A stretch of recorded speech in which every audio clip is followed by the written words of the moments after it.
It was supposed to be a celebration. The 80th anniversary of the United Nations, a moment to reflect on peace, unity, and the shared progress of humanity. Instead, the Grand Chamber in New York echoed with something else entirely: frustration, urgency, and a chilling reminder that the world's most powerful institution may be losing its very soul. The South African president stood before the assembly and cut through the polite applause with words that no one could ignore. Trade is now being used as a weapon. Think about that for a moment. The very tools designed to connect nations and improve lives are being twisted into instruments of destruction. Instead of building hospitals, schools, and clean water systems, the world is building bombs, tanks, and drones. Instead of lifting up the vulnerable, wars are tearing them down. And then came the question that hung in the air like thunder. If the United Nations cannot stop wars, cannot enforce justice, and cannot represent all nations equally, then what is it really worth? This speech was not polite diplomacy. It was a direct challenge to the world's conscience. From Gaza to Congo, from Sudan to Western Sahara, millions of lives are at stake, and yet the Security Council remains paralyzed, held hostage by a handful of powerful nations. Africa, home to 1.4 billion people, still has no permanent seat at the table. So today we must ask, is the UN at 80 a guardian of peace or just a shadow of its promises?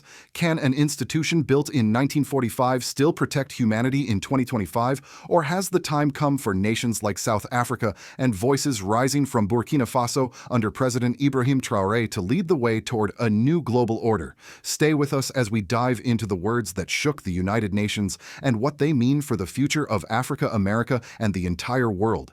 Please share this video if you believe the truth should not be silenced, and subscribe if you want to be among the first to hear the voices that the headlines ignore. The scene was set in New York, where flags from every corner of the world lined the plaza outside the United Nations headquarters. Inside the hall was heavy with ceremony, 80 years of history condensed into one gathering. Yet, as the South African president took the stage, it became clear that this was not going to be a day of polite reflection. It was going to be a reckoning. From the very first words, the tone was uncompromising. We are building weapons when we should be building social infrastructure.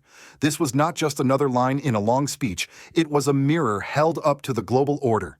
Nations that once promised never again after World War II now found themselves fueling endless cycles of conflict, pouring billions into drones, missiles, and nuclear stockpiles while poverty deepened and children in Gaza, Congo, and Sudan went to bed hungry. The president's message was stark. The United Nations Security Council, the very body entrusted with maintaining peace, has become ineffective. Instead of being a shield for the vulnerable, it is a stage for power politics. Instead of enforcing international law, it has turned into a place where the law is selectively applied depending on who holds the veto pen. And nowhere is this hypocrisy more visible than in Gaza. South Africa, a country that knows the bitter taste of apartheid, has stepped forward where many others stay silent. They brought the case to the International Court of Justice, insisting that genocide is not just a word whispered by activists, but a crime unfolding before the world's eyes. Reports from UN commissions and humanitarian groups echo the same conclusion: Israel is committing genocide in Gaza. This was the moment the chamber grew tense. For decades, accusations like this would have been buried under diplomatic language. But here, before the global audience, South Africa said it plainly: the killing must stop. The bombs must stop. The starvation of civilians must stop, and the world must finally act. The weight of history was not lost. The president reminded the assembly that the UN's very first resolution in 1946 was about banning atomic weapons passed in the shadow of Hiroshima and Nagasaki. 8 decades later, nuclear stockpiles remain untouched, and wars are being fought with new forms of devastation. What then has the UN accomplished if it cannot fulfill the commitments it set for itself from the very beginning? Beyond Gaza, the speech also carried the voices of the forgotten. The people of Western Sahara denied their right to self-determination for generations. South Africa insisted that their struggle too must be recognized. It was a reminder that international law cannot be applied selectively, that freedom cannot belong to some and not to others. And then came the demand that shook the chamber: reform the Security Council. Africa, with its 1.4 billion people, and South America, with hundreds of millions more, remain voiceless in the world's highest security body. Decisions about Congo, Sudan, and the Sahel are made without Africans in the room. This is not only unjust, the president argued, it is unsustainable. A council that excludes entire continents cannot claim to represent the world. By the time the speech reached its midpoint, the narrative was clear. The United Nations is at a crossroads. It can either reform, giving equal voice to all nations, or it can continue its slow descent into irrelevance. For the South African leader, there was no middle ground. The event was more than a ceremonial anniversary. It became a call to action, a warning, and a challenge to the powerful. It was the moment South Africa used the world's biggest stage to expose the cracks in the system and to demand that the future look different from the past. The air in the United Nations chamber grew heavier as the South African president's words turned sharper, cutting straight to the wound of our times. There is growing global consensus that Israel is committing genocide in Gaza. For a brief moment, silence gripped the room. Diplomats shifted uncomfortably in their seats. Some lowered their eyes to their papers, while others glanced at the cameras, knowing the weight of what had just been spoken. Never before had the word genocide been pronounced so directly against Israel in this hall by a head of state, and certainly not backed by the International Court of Justice, the United Nations' own Commission of Inquiry, and the swelling voices of 142 countries across the globe. This was the climax of the speech, the breaking point where diplomacy gave way to truth. The president was not simply voicing an opinion, he was bringing evidence, rulings, and the moral authority of a nation that had lived through apartheid. South Africa knew what systematic oppression looked like, and it was calling the world to account. The reaction was immediate and layered. For the Global South, it was a moment of vindication. Countries across Africa, Asia, and Latin America had long whispered the same truth, but feared the wrath of powerful allies. Now, with South Africa speaking boldly, many saw permission to raise their voices. Nations from Latin America began announcing recognition of a Palestinian state. Leaders from Asia echoed calls for accountability. The tide was turning. For Europe, the reaction was split. Some governments, under pressure from their citizens, began to shift Ireland, Spain, Norway, and others joining the growing list of states recognizing Palestine. But others remained cautious, unwilling to break from Washington's shadow, clinging to neutrality while Gaza burned. And for the United States, though unnamed in the speech, the message was unmistakable. America has long been Israel's staunchest defender, wielding its veto power in the Security Council to block resolutions that might hold Tel Aviv accountable. Now confronted with the charge of genocide endorsed by much of the world, Washington faced a dilemma: continue shielding Israel at the cost of global credibility, or finally listen to the global majority. In the hall itself, applause broke out in waves, not thunderous, but firm, coming, especially from delegations of the Global South. The applause was more than sound. It was a signal Africa is no longer speaking softly. Africa is no longer asking politely. Africa, through South Africa's voice, was demanding justice on the world stage. The speech did not stop at Gaza. The South African president widened the lens, linking Palestine to Western Sahara. We must reaffirm the right of self-determination, he insisted, drawing a clear parallel between two peoples denied their future by colonial structures that the UN was meant to dismantle. This connection electrified African delegations, many of whom have carried the weight of forgotten struggles. But perhaps the most striking reaction came from ordinary people watching around the world. In Gaza, where families huddled in bombed-out buildings, the words reached them like a lifeline. Someone was speaking their truth in the halls of power. In African cities, social media lit up with pride that a nation of the continent dared to call out injustice where others trembled. And even in Western capitals, protests outside embassies grew louder, emboldened by the fact that a head of state had broken the taboo. The climax of the address was not only the accusation itself, but what it unleashed: a collective release of suppressed outrage, a moment when the silence cracked. For decades, the UN had been accused of being a place where truth is softened and justice delayed. But in that instant, the South African president turned the chamber into a courtroom, placing Israel in the dock of world opinion. And the reaction proved one thing: the world is changing. The monopoly of power held by a few nations is no longer unchallenged. The voices of the Global South are rising, and they will not be silenced. When the echoes of the South African president's words settled, the chamber was left with a sobering truth: speeches alone cannot feed the hungry, rebuild destroyed homes, or stop the bombs falling from the sky. Yet the consequences of what was said ripple far beyond the walls of the United Nations. For civilians in Gaza, the political statement carried a human weight. Every day, families bury their dead, scramble for food, and search for medical care in shattered hospitals. When the president of a sovereign nation calls their suffering by its real name genocide, it is more than diplomacy. It is recognition. It is dignity restored, however briefly, to people whose humanity has been denied. For them, the words mean the world is finally beginning to see, but recognition alone cannot stop starvation or end blockades. The lack of decisive UN action deepens a sense of betrayal among ordinary people. If the body created to defend human rights cannot defend Palestinians, Congolese, Sudanese, or Sahrawis, then where can they turn? This question reverberates not only in war zones, but in the hearts of millions across Africa and beyond. On the political front, the speech intensified pressure for change. Calls to reform the Security Council, once dismissed as routine rhetoric, now feel urgent. Africa's exclusion from permanent membership has become a symbol of global injustice. With every new crisis on African soil decided in rooms where Africans are absent, resentment grows. The South African intervention gave voice to this frustration, linking it directly to global instability. In Western capitals, the fallout was more complicated. For countries like the United States and its closest allies, the accusation of genocide against Israel creates a political headache.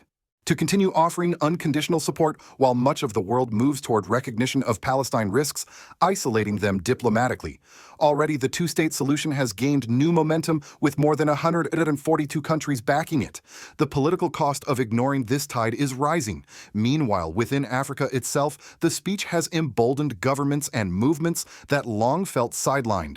The demand for reform is no longer abstract, it is personal. Leaders from across the continent have begun to align more openly, insisting that Africa's voice must be heard not just in speeches, but in the very architecture of the UN. For ordinary citizens, especially in Africa and the global South, the implications are profound. The message that global governance can no longer be monopolized by a few powers resonates deeply. It awakens memories of colonialism when decisions about African lives were made in foreign capitals. The continuation of this pattern through the Security Council is no longer tolerated, and people are demanding that their leaders act. Perhaps the most unsettling consequence lies in the erosion of trust in the UN itself. If the Security Council remains paralyzed, if international law continues to be ignored by the powerful, then the institution risks irrelevance. And with irrelevance comes danger. Nations may increasingly bypass the UN, acting unilaterally, further destabilizing an already fragile world order. The South African president's words, therefore, did more than call out injustice. They exposed a fracture in the very foundation of international governance. The political and civil consequences are now intertwined, a world losing faith in its institutions and people losing faith in the promises of peace. In Washington, the speech from South Africa was received with unease. The United States, long a self-proclaimed defender of democracy and human rights, now found itself in an uncomfortable spotlight. For decades, America has used its veto power in the Security Council to shield Israel from accountability. But when a global majority of 142 countries supports Palestinian statehood, when courts and commissions use the word genocide, the moral ground beneath America's position begins to erode. Among older generations of Americans, especially those who lived through the civil rights era, the echoes are unmistakable. They remember when segregation was defended as law until it was challenged by truth-tellers who refused to stay silent. Now, on the world stage, South Africa plays a similar role, confronting the powerful with inconvenient truths. For many Americans watching from afar, the question is haunting. Are we standing on the wrong side of history again? Europe, too, faces its own reckoning. Some nations, Ireland, Spain, Norway, have stepped forward to recognize Palestine, aligning with the moral tide. Others remain hesitant, tethered to Washington's lead, caught between public opinion and geopolitical loyalty. This split exposes a deeper truth: the Western alliance is no longer as united as it once seemed. Beyond the West, the speech has become a rallying cry. Across Africa, Asia, and Latin America, leaders are increasingly vocal about reforming the international system. For them, the issue is not only Palestine but the very legitimacy of global governance. How can an institution claim to speak for humanity while silencing entire continents? The demand for African and South American representation in the Security Council is no longer negotiable. It is seen as essential to the survival of the UN itself. For Israel, the implications are stark.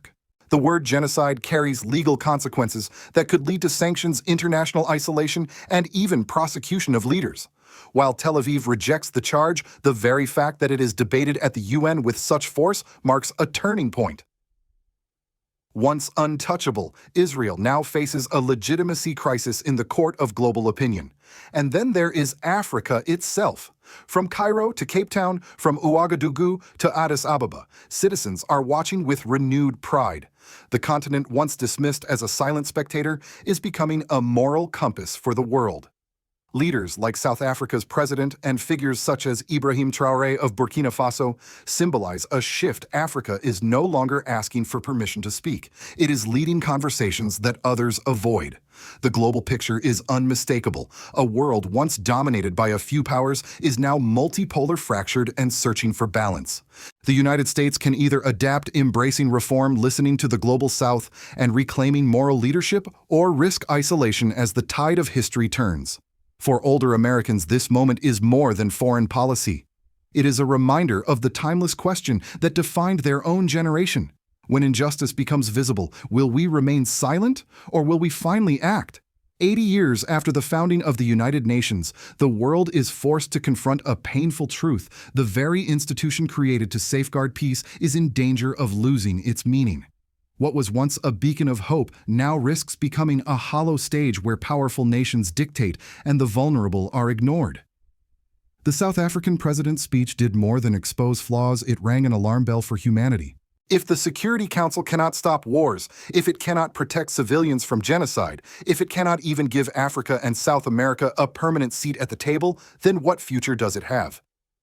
The warning is clear: without reform, the United Nations will drift into irrelevance, leaving behind a world where nations act unilaterally and ordinary people pay the price in blood and suffering. But within that warning lies an opportunity. The global South is no longer silent. Africa is no longer on the sidelines. From South Africa's bold words in New York to Burkina Faso's defiance under President Ibrahim Traore, a new voice is rising, one that insists on justice, equality, and dignity for all. The coming decades may well depend on whether the world listens to that voice or tries once again to silence it. For Americans watching, especially those who lived through moments when truth clashed with power, the civil rights marches, the Vietnam protests, the long fight for justice at home, the parallels are striking. History always asks the same question in different forms. When injustice stands exposed, will we look away or will we act? The United Nations at 80 is not only about commemorating the past, it is about deciding the future. A future where either Gaza, Sudan, and Congo remain open wounds, or a future where the world finally honors the promise of never again. So we leave you with this question. Do you believe the United Nations can still be reformed, or has it already lost its soul? Can we continue to trust leaders like President Ibrahim Traore and South Africa's bold stand to guide the world toward justice, or must a new generation take the reins? Please share this video if you feel Africa deserves a permanent voice in global decisions. Subscribe if you believe that the truth is more important than the headlines, and leave a comment. What do you think the world should do when the guardians of peace can no longer guard peace itself?